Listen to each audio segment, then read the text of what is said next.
Hello dear students, સ્વાધ્યાયનો દાખલા number 11 6.11 એક પદાર્થને યામ પદ્ધતિની z અક્ષ પર ગતિ સીમિત રાખવા F જેટલું બળ લગાડવામાં આવે છે. જે F બળ છે એ સદિશના સ્વરૂપમાં તમને આપેલું છે.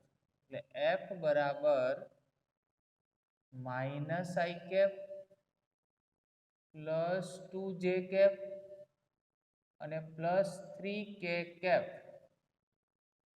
ન્યૂટન જેટલું બળ છે. હવે ij કે તમે જાણો છો x y અને z અક્ષ પરના એકમ સદિશો છે અને આ પદાર્થને z અક્ષ પર 4 મીટર અંતર સુધી ગતિ કરાવવા માટે આ બળ વડે કેટલું કાર્ય થયું હશે તે આપણે શોધવાનું છે. બરાબર?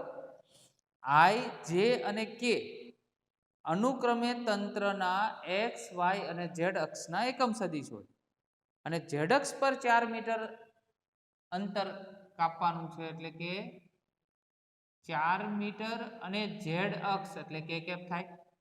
બરાબર? આટલા મીટર અંતર કાપવાનું. તો કાર્ય એનું સૂત્ર w બરાબર f સદિશ ડોટ d સદિશ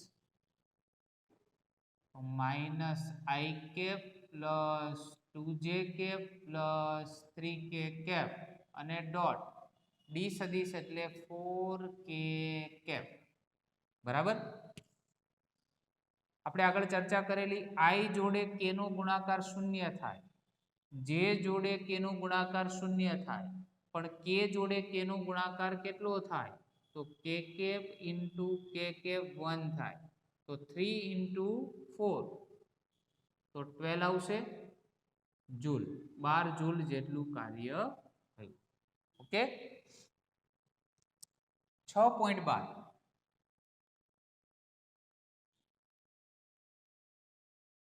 કોસ્મિક કિરણોના એક પ્રયોગમાં એક ઇલેક્ટ્રોન અને એક પ્રોટોનની હાજરી જોવા મળે છે, જેમાં ઇલેક્ટ્રોનની ગતિ ઉર્જા એટલે kinetic energy of electron 10 kilo electron volt આપી છે અને પ્રોટોનની આપેલી છે 100 કિલો ઇલેક્ટ્રોન વોલ્ટ. તો કોણ ઝડપી હશે, ઇલેક્ટ્રોન કે પ્રોટોન? બરાબર? બંનેમાંથી ઝડપ કોની વધારે હશે તે આપણે શોધવાની છે. ઓકે? ચલો આગળ આપણે વધીએ. તો બંનેની ઝડપનો ગુણોત્તર મેળવો. ઇલેક્ટ્રોનનું દળ તમને આપેલું છે એટલે માસ ઓફ ઇલેક્ટ્રોન, અને ના પણ આપેલું હોય તો પણ યાદ રાખજો 9.11 ગુણ્યા 10⁻31 કિલોગ્રામ. બરાબર? ચલો પ્રોટોનનું દળ બરાબર 1.67 ગુણ્યા 10⁻27 કેજી. આ બંને ફિક્સ વેલ્યુ છે, ડાયરેક્ટ પણ યાદ રાખી લેજો. અને 1 ઇલેક્ટ્રોન વોલ્ટ બરાબર આપણે જાણીએ છીએ 1.6 ગુણ્યા 10⁻19 જૂલ જેટલો જવાબ આવશે. બરાબર? ચલો તો સ્ટાર્ટઅપ કરીએ કે બંનેમાંથી કોણ ઝડપી છે એ જાણવા માટે એની ગતિ ઉર્જાનો ગુણોત્તર લઈએ. તો કેપી બાય કેપી એટલે આને આમ લખાય 1/2 me અને v નો વર્ગ અને નીચે 1/2 પ્રોટોન માટે mp અને vp નો વર્ગ. ડાયરેક્ટ 1/2 શું થઈ જશે? કેન્સલ. ચલો k ની કિંમત બેટા આપેલી છે 10 કિલો એટલે 10⁻³ અને 1 ઇલેક્ટ્રોન વોલ્ટ હોય એના જૂલ કેટલા થાય? 1.6 ગુણ્યા 10⁻19. નીચે આપેલું છે 100 10⁻³ 1.6 ગુણ્યા 10⁻19. બરાબર? આખું કેન્સલ થઈ ગયું. ચલો 10⁻³ પણ કેન્સલ, 100 અને અહીંયા કેટલા આવશે? નીચે 10. ચલો એમી તમને આપેલા છે, એમી છે 9.11 ગુણ્યા 10⁻31 અને 1.67 ગુણ્યા 10⁻27. ચલો એમી અને એમપી ની વેલ્યુ મળી ગઈ. બાકી શું રહ્યું? વી નો વર્ગ અને વીપી નો વર્ગ, જે આપણે શોધવાનો છે. અહીંયા સુધી ક્લિયર બધાને? બરાબર. ચલો 1/10 રહેશે. અહીંયા શું રહ્યું આપણી જોડે? 1/10 ઇઝ ઇક્વલ ટુ, ચલો 9.11 ભાગ્યા 1.67, 9.11 ભાગ્યા 1.67, 5.45 આવે છે. 5.45 ગુણ્યા આ બંનેનો ભાગાકાર કરો, 10⁻⁴ આવશે. અહીંયા થઈ જશે બેટા વી નો વર્ગ અને અહીંયા વીપી નો વર્ગ. બરાબર. તો વી નો વર્ગ અને વીપી નો વર્ગ મારે શોધવો છે. બરાબર. તો વી સ્ક્વેર અને વીપી સ્ક્વેર તો 1. બરાબર. અહીંયા 10 તો છે જ, આ 5.45 અને 10⁻⁴ ક્યાં જશે? ભાગાકારમાં. બરાબર. ચાલો, તો વી અને વીપી એ બંનેનો વર્ગ આપણે શોધવો છે. તો 1 ભાગ્યા પેલા 10 લખીશું, પછી ફરીથી ભાગાકાર જ કરવાનો. બરાબર. 1/10 હોય પછી ગુણાકાર હોય એટલે ભાગાકાર કરતું જવાનું. તો 1/10 એટલે 1/10, પછી પાછા ભાગાકાર કરવાનું. બરાબર. 1/10 ભાગ્યા 5.45. બરાબર. એટલે જવાબ તમારો આવશે 1/10 ભાગ્યા 5.45 એટલે 0. વી નો વર્ગ, અહીંયા લખીએ આપણે વીપી નો વર્ગ 0.01834 ને 48. આ ઉપર જશે એટલે પ્લસ થઈ જશે. ચલો, આનું બંનેનું વર્ગમૂળ કાઢો. આ વર્ગ છે એટલે સામે વર્ગમૂળ કાઢવું પડશે. ચલો, આનું વર્ગમૂળ આવશે 0.135.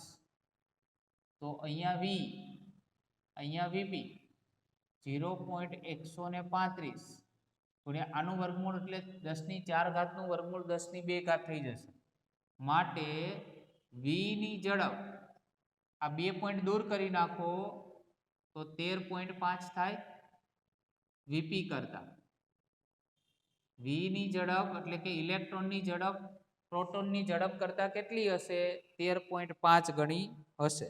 એનો મતલબ ઇલેક્ટ્રોન એ પ્રોટોન કરતા વધારે ઝડપી છે, એવું કહેવાય.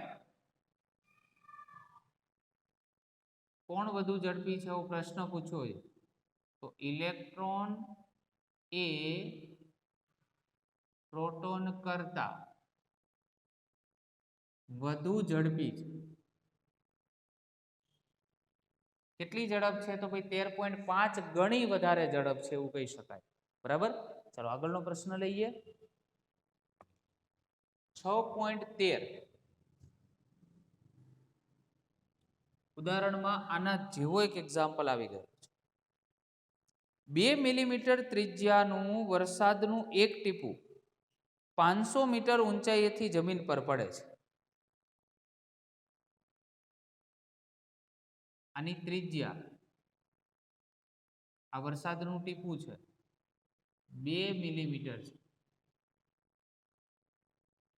અને આ 500 મીટરની ઊંચાઈ અને આ જમીન, આ ટીપું જમીન પર પડે છે. આવી સિચ્યુએશન છે. ઘટતા પ્રવેગથી એટલે હવાના શાંતા અવરોધને કારણે, હવાનો અવરોધ લાગે ને વચ્ચે, બરાબર, તો શું થાય છે? તેની મૂળ ઊંચાઈએથી અડધી ઊંચાઈ પ્રાપ્ત ના કરે ત્યાં સુધી પડે છે. જ્યાં સુધી અંતિમ ઝડપ પ્રાપ્ત કરે છે ત્યારબાદ તે એકધારી સમાન ઝડપથી ગતિ કરે છે. બરાબર. હવે શું કરે છે કે મૂળ ઊંચાઈથી અડધી ઊંચાઈ પ્રાપ્ત ના કરે ત્યાં સુધી પડે છે અને જ્યાં તે અંતિમ ઝડપ પ્રાપ્ત કરે છે, આની અડધી ઊંચાઈ, બરાબર, એ શું કરે છે? અંતિમ ઝડપ ત્યાં પ્રાપ્ત કરે છે અને એની પછી એની ઝડપ છે અહીંયા અડધે આવી જાય પછી ઝડપ કેવી છે? એક ધારી છે, એક સરખી છે. તેની સફરના પ્રથમ અને બીજા અડધા ભાગ દરમિયાન ગુરુત્વાકર્ષણ બળ વડે ટીપા પર થયેલ કાર્ય કેટલું હશે? જો તે 10 મીટર પ્રતિ સેકન્ડની ઝડપથી તેની સફર પૂરી કરી અને જમીન પર પડે તો તેની આ સફર દરમિયાન અવરોધક બળ વડે ટીપા પર કેટલું કાર્ય થયું હશે? એટલે કે તમને ઝડપ આપેલી છે 10 મીટર પ્રતિ સેકન્ડ, બરાબર? પહેલા તો સિચ્યુએશન ખાસ સમજવી જરૂરી છે, બરાબર ને? જો તમને ત્રિજ્યા બેટા તમને આપેલી છે કેટલી? 2 મિલીમીટર, એટલે આર પહેલા લખી દઈએ આપણે 2 મિલીમીટર. ઊંચાઈ કેટલી આપેલી છે? 500 મીટર. પણ પછી અડધી ઊંચાઈએ એની સ્થિતિ બદલાય છે, એટલે કે આ 250 મીટરની ઊંચાઈ થઈ, અડધી ઊંચાઈ, બરાબર? હવે જ્યારે વરસાદનું ટીપું ઉપરથી પડે, એટલે જ્યારે વાદળમાં હોય ત્યારે એની અંદર કઈ ઉર્જા હોય? સ્થિતિ ઉર્જા હોય કે નહીં? હવે સ્થિતિ ઉર્જા માટેનું આપણી પાસે સૂત્ર હતું W બરાબર mgh, બરાબર? હવે W બરાબર mgh, એમાં દળ તમને નથી આપેલું, ખ્યાલ આવે છે? એમાં કોઈ તમને દળ આપેલું નથી, બરાબર? તો એના માટે જ ફક્ત ગણતરી માટે ધ્યાન રાખવાનું છે. ઘનતાનું સૂત્ર હતું દળ ભાગ્યા કદ, માટે દળ બરાબર શું થાય? ઘનતા ગુણ્યા કદ. પાણીની ઘનતા યાદ રાખો, પાણીની ઘનતા ફિક્સ છે, કેટલી? 10⁻³ બરાબર? અને અહીંયા તમને પાણીનું દળ છે, બરાબર? સોરી, પાણીનું કદ છે, પણ આ બિંદુ આપેલું છે, પાણીનું બુંદ. અને પાણીનું બુંદ જો આપેલું હોય તો એના માટે કદનું સૂત્ર 4/3 પાઈ આર ઘન થાય. એટલે કદ એના માટે શું લખવાનું? 4/3 પાઈ આર નો ઘન. ક્લિયર કે નહીં? તો આ દળ મળી ગયું. તો આ દળ છે અહીંયા મૂકવાનું. તો W બરાબર એમની જગ્યાએ શું લખીશું? તો 10⁻³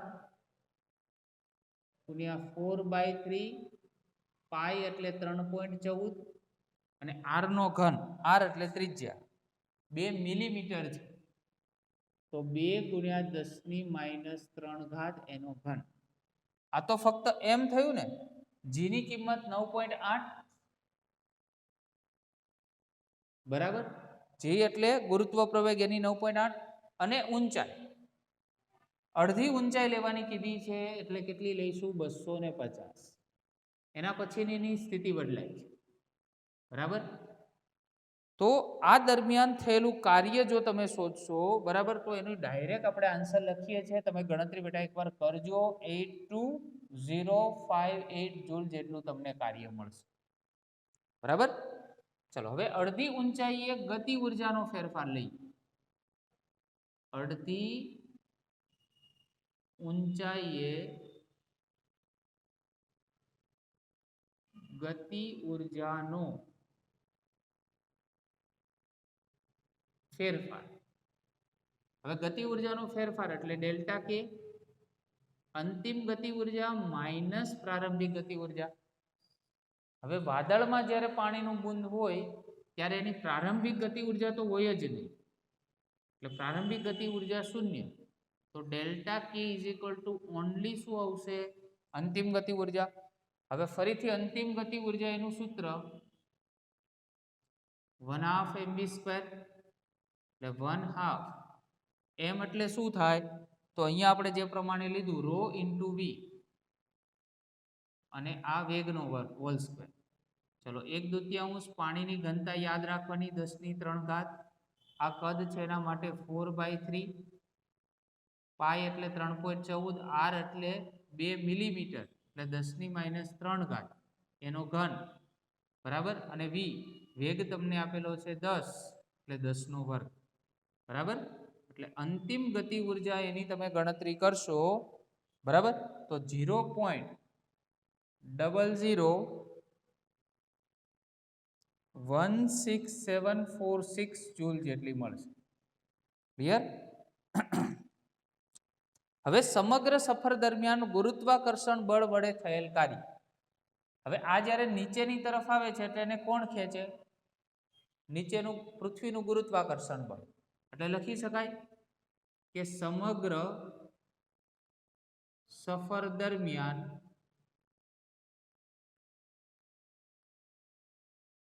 ગુરુત્વાકર્ષણ બળ વડે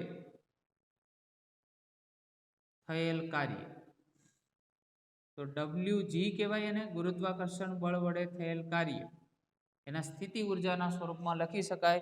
ફરી એકવાર m છે, બરાબર, એની કિંમત તો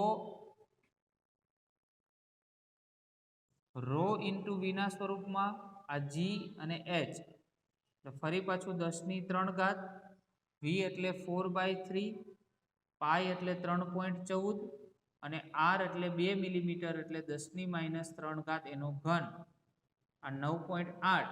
અને હાઈટ હવે કેટલી લેશો આપણે? ફૂલ હાઈટ લેવાની, કારણ કે ગુરુત્વાકર્ષણ બળ જ્યારે એ ટીપું ઉપર હોય અને જ્યારે જમીન પર નીચે પડે ત્યાં સુધી બધી જગ્યાએ લાગે. એટલે પહેલા જ્યારે ઊંચાઈ તમે લો, બરાબર, ત્યારે કેટલી? અડધી ઊંચાઈ કીધી છે, એટલે 250 માં આ બંનેની ગણતરી કરવાની. અને એના પછીમાં જ્યારે ગુરુત્વાકર્ષણની કરો એટલે ટોટલ હાઈટ લઈને કરવાની. તો WG બેટા મળશે તમને 0.164, 101 જૂલ. ક્લિયર? તો આ પણ એકવાર ગણતરી ચેક કરજો, બરાબર. હવે એક લોજિક આપીએ કે જ્યારે વરસાદનું ટીપું એ વાદળમાંથી નીચે તરફ પડે, જ્યારે વરસાદનું ટીપું એ વાદળમાંથી નીચે તરફ પડે, એટલે અહીંયા આપણે આકૃતિ દોરીએ. આ વરસાદનું ટીપું આ નીચે પડે છે, ચલો, તો એની સ્થિતિ ઉર્જાનું કેમ આ ગતિ ઉર્જામાં રૂપાંતરણ થતું હોય, બરાબર. એટલે ગતિ ઉર્જાનો ફેરફાર, અને સામે બે આવે. જો એક તો નીચે તરફ આવે છે એટલે કોના દ્વારા થયેલું કાર્ય? ગુરુત્વાકર્ષણ વડે થયેલું કાર્ય. અને પ્લસ બીજું કાર્ય કયું? તો જ્યારે નીચે આવતું હોય ત્યારે આ હવાના કણો દ્વારા થતું અવરોધક બળ, બરાબર, અવરોધક બળ વડે થતું કાર્ય. તો બે કાર્ય આવે. ફરી એકવાર, કોઈ પણ પદાર્થ જ્યારે હું આને નીચે પાડું એટલે એક તો ગુરુત્વાકર્ષણ બળ વડે થતું કાર્ય અને બીજું હવાના અવરોધક બળ વડે થતું કાર્ય. આપણે શોધવું છે હવાના અવરોધક બળ વડે થતું કાર્ય. તો ડેલ્ટા કે માઇનસ WG. ડેલ્ટા કે ની કિંમત આપણી જોડે છે 0.00164746 અને માઇનસ WG એટલે 0.164101. માટે W is equal to answer મળશે માઇનસ 0.1624. માઇનસ એટલા માટે મળે છે અવરોધક બળ વડે થતું કાર્ય છે એટલા માટે. ક્લિયર કે નહીં? બરાબર.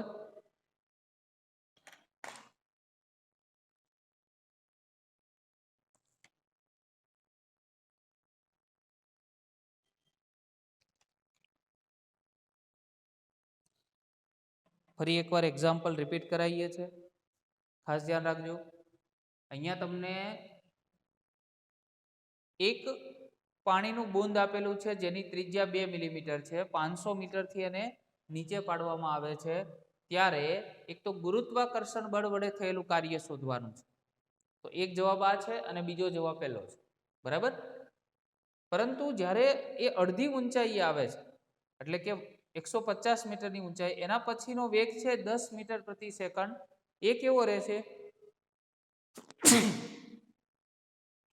સોરી, અહીંયા આપણે 10 મીટર પ્રતિ સેકન્ડ જે વેગ અહીંયા પહોંચી જાય છે વચ્ચે આ હાઈટ પર 250 મીટરની હાઈટ પર, એના પછીનો વેગ સરખો છે, પછી 10 મીટર પ્રતિ સેકન્ડ જ રહે છે, બરાબર.